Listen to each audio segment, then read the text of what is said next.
Maybe this is still in your library, maybe it's on sale, but it's 2023 and you're wondering if you should buy or play Warhammer 40K Inquisitor Martyr. Well, this video is for you, where I will discuss the game as a whole and the Sororitas update in particular. I put a solid 60 additional hours into the game, went through the campaign, dabbled around in endgame, played the latest season of Escalation and collected my thoughts. The first part of the video is about the overall game. The second part specifically about the character, gear, attributes, passives and deeds. In other words, the elements required for a build and some character customization. I'll put in the timestamps for part 1 and 2. Starting with the overall game. Martyr, released in 2018, received constant updates and has grown from a clunky atmospheric ARPG to a solid content-filled atmospheric game with plenty of mechanics, endgame systems and stuff to enjoy. But first, settings and performance. There are plenty of settings to tweak the graphics, and performance for me on very high settings using a 2080 and an i7 CPU was typically fine. It's locked at 54 FPS for some reason, but that was mostly steady, only dipping with tons of enemies on screen, which doesn't happen all that often though. Given the way the game looks, I'd say performance is okay. In the gameplay section of the settings, you'll find a basic loot filter determining what you auto pick up, and this indicates to some extent the type of ARPG Warhammer 40K is. Quite a casual one in my opinion, with automated looting, intuitive systems and easy to learn mechanics, which is not to say the game is simplistic. If this is your first time playing, you will start with the campaign, a very well crafted story about a lost spaceship, the Martyr, that holds some secrets inside. I feel the narrative, the voice acting and the overall atmosphere created in the story missions is quite good. If you have completed the campaign in the past, the game offers you to skip the campaign and jump straight into endgame. The campaign is suitable for newcomers and those who return after a while because it introduces you to the several mechanics Martyr has to offer. Before we dive into various endgame systems, I want to talk about simply playing the game. The feel. The combat feel also. First off, I didn't try all of the classes. I only played the new class, the Battle Sister or Adepta Sororitas, a class I enjoyed tinkering with a lot. The combat feel overall is decent. I was mostly incinerating the heretics with flamethrowers and even made some sort of explodey build in the end. And who doesn't like setting enemies ablaze and popping them? The combat didn't blow me away like I blowtorched my foes, but it is serviceable. Much more than serviceable is the whole setting and atmosphere of Warhammer 40K Inquisitor Martyr. It is impressive to say the least. The music is absolutely top-notch, the writing is great, the locations are what you would expect with depressing spaceships, Nurgle-infested dungeons and desert-like open areas. The art direction and soundtrack are spot on and make the world feel alive, alien and creepy. Quite a unique experience, even if you're only remotely interested in ARPGs and Warhammer. It's highly likely you will appreciate whatever is on display here. I thoroughly enjoyed my time playing the game in that sense. Then, endgame, arguably the most important part of an ARPG, definitely a factor that determines its longevity. What is there to do? Well, my lovely listeners, a lot. I was surprised with the number of endgame systems. I would say the main endgame system is the Void Crusades. There are 9 different Void Crusades, and the type you choose determines the layout. These layouts are static, by the way, meaning there are also guides on how to effectively complete them. Any mission inside of a Void Crusade is randomized. It's similar to the Atlas in Path of Exile being static as a layout, but the maps inside of the Atlas have randomized map layouts and events happening. The goal of the Void Crusade is to get a bunch of keys, info fragments and to complete secret and covert missions to increase the loot rarity. You play several missions, then finish the last mission called a Supreme Mission, and after defeating the boss you teleport to a room with a load of rewards in chests. You require keys to open them, and the more missions you did in the Void Crusade, the more keys you will have. It's a pretty interesting and engaging system, I feel. What is quite good about it is that it incentivizes you to explore the maps because the info fragments are hidden. If you're close enough, you do get a message once you're close, but it's definitely a drive to explore the whole map, and exploration makes sense in that regard. This is something other ARPGs struggle with, providing you a reason to clear the map, but here the reasons are quite straightforward. Another reason to explore more than what is strictly required is the existence of relic coffers guarded by demons with special loot, or seasonal chests, once again with special loot. We'll talk about seasons in a bit, by the way. Next to the Void Crusades, there are smaller endgame missions, intel missions. You randomly find these intel items, you use them from your inventory, and you can play a random mission. It's fun, a bit like a quick play option if you don't want to do an entire Void Crusade, but just one map. Typically, a map takes a few minutes to complete, depending on your build, of course. Next to this, there are Ordo missions for the 3 factions or Ordo in the game. The Ordo Xenos, Hereticus and Malleus.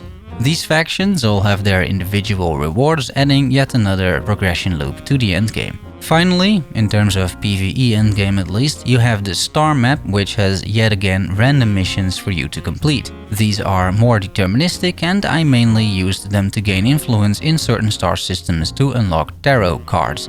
Tarot cards are basically map modifiers. You can add tarot cards to maps, making them more difficult and more rewarding. You can add a total of up to 3 cards. You start with a few tarot cards, but by gaining influence in certain star systems, you unlock more cards as you go. Leveling up the cards is possible too, using special items that randomly drop from monsters. The card effects are rather specific, allowing you to target farm, for example, upgrade materials or high-level items or experience. This tarot card system is a meta system across the board and works in any of the other endgame systems I just described, because you're always running maps. There's co-op play and PvP, but I didn't do anything like it. Instead, I explored crafting, which is both simple to understand and deep at the same time. Crafting in Martyr is definitely a standout feature. Here is roughly how it works. Every item you find has crafting capacity, which means how often you can perform a craft on it. Any craft. Crafting capacity can be added by crafting, by the way. Some of the other crafts available are rerolling individual affixes, rerolling the affix values, or increase the item level, making it overall stronger.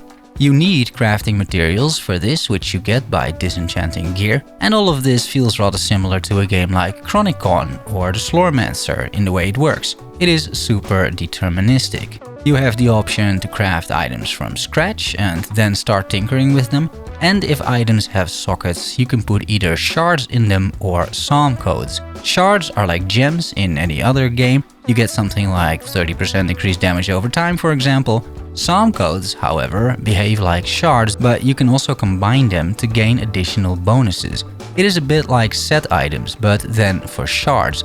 All of the combinations can be found on the official Compendium website, and up to 6 psalm codes can be combined for absolutely devastating bonuses. You can go completely nuts here, assuming you find the materials and you have the funds. I really enjoyed my crafting sessions, and it was definitely one of the highlights of the game. There is more though, because Martyr has seasons. At the time of writing this review, it is the season of escalation in January 2023, and that means a few things. First, there are seasonal objectives, a bit like League challenges in Path of Exile. You get specific goals to fulfill related to crafting, combat, or even cosmetics, because yes, the game has those too, a few cosmetics. There are specific seasonal missions which you unlock by killing bosses and looting their badges, and those seasonal missions then provide once again specific rewards. And there are the seasonal chests I talked about earlier, which you can loot provided you have a seasonal chest key, which once again drops from bosses. I felt that this season was nicely interwoven with the existing endgame. On top of all this seasonal stuff, there's weekly stuff. For example, this week it is the week of the Inferno, giving me 5% heat damage and 5% heat resistance. I'm sure there are a few more minor things going on I may have missed, but these are the primary components of all endgame. And hopefully you see how rich and varied endgame is. I will admit I'm only in total around 85 hours in. This could get boring after a while, but there is a lot to discover here. There is a lot to grind for. There's a lot of variety, and the deterministic crafting is the cherry on top. I'm not quitting because I'm bored, I just want to make more videos, so it's time to move on. That being said, it's also time for the second part, which elements are available to you to personalize your character and create your builds. First, there's the character panel, where you can see your level, a bunch of stats, and in the bottom left your attributes. You are free to allocate the points as you see fit. These points come from leveling, doing quests, and achievements. Contempt gives you mostly damage, Resolve mostly defenses, and Passion mostly support items, like your Inoculator, the flask or potion in this game.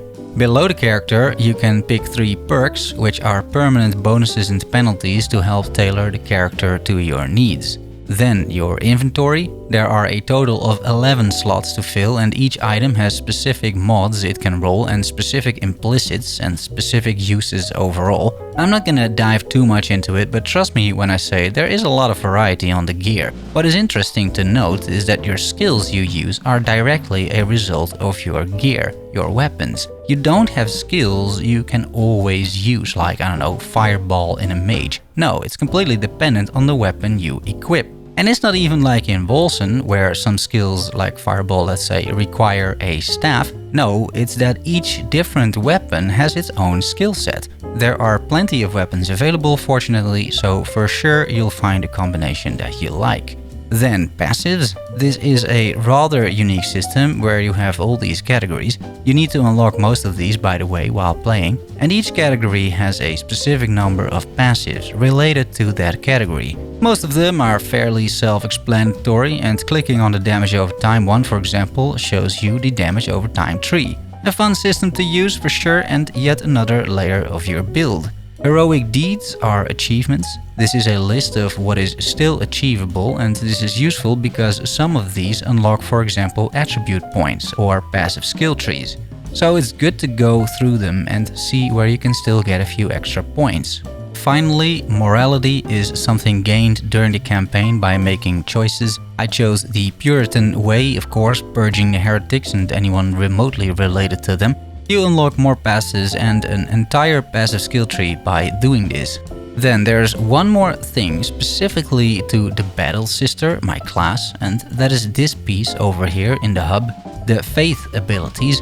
This class, the Battle Sister, which you get from the Sororitas DLC, slowly gains faith during regular combat. You can enhance the faith gained by gear and by the sacred rites you use at the bottom of the screen. Once the faith bar is full, you can trigger it and you transform in some sort of archangel called an embodied saint, smiting your foes with holy damage. It's super cool, honestly. The acts of faith on the left are the abilities you can use while you are in normal form. The saintly deeds are abilities you can use when you are transformed into an embodied saint. So let's draw a conclusion. For me, this is a solid recommend. I bought all of these games myself, meaning Martyr, the Prophecy DLC and the Sororitas DLC, and I do not regret those purchases at all. I had a fun 80 hours out of it and I could play more, and I probably will next season. Maybe don't buy this for the full retail price of 50 euros, but if this thing is on sale, which it regularly is, you can easily get 100 hours of initial fun out of this title. And every new season, you may find yourself returning to grind it out a little bit more. I had a great time with this title. It definitely holds up in 2023, and I hope this review was informative and helps you decide to reinstall or purchase this. If you have any further questions, drop them in the comments, I'll try to help you out. Thanks so much for watching, thanks for making it to the end. See you soon, love you all, bye bye.